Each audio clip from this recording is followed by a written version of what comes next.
Hello, this is Daniel Franklin, game design student at Full Sail University. Today I'll be talking about how constructive and destructive interference affects music in video games. Have you ever tried to have a conversation in a restaurant when the music was loud?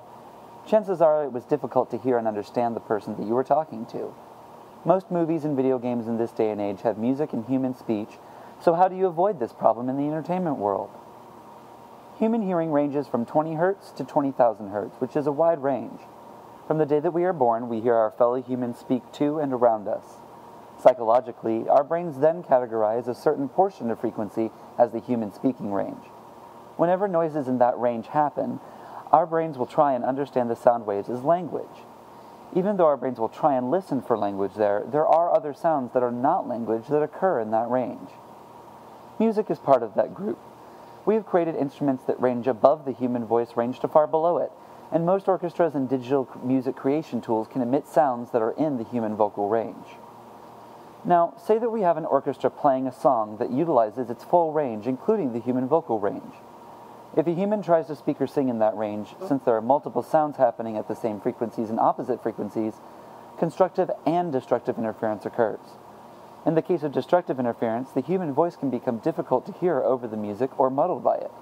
With constructive interference, the voice can blend into the music or amplify the music behind it, once again making it hard to hear.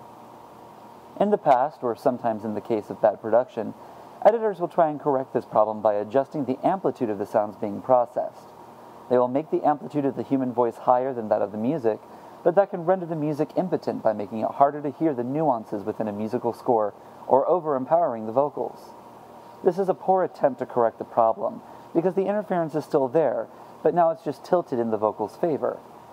It is also distracting to have the music get louder and softer every time someone opens their mouth. So sound producers came up with an answer.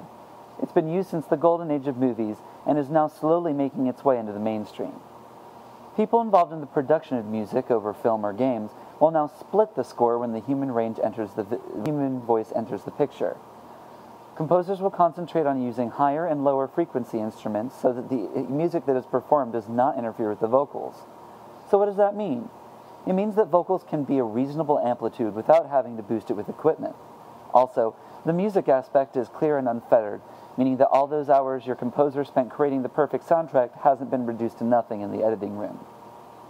Physics are important in issues like these. Instead of fiddling around with editing and using gimmicks to make something sound good, an understanding of the physics behind the magic lets the final product ring true and ultimately a better overall product. Once again, this is Daniel Franklin, and thank you for watching.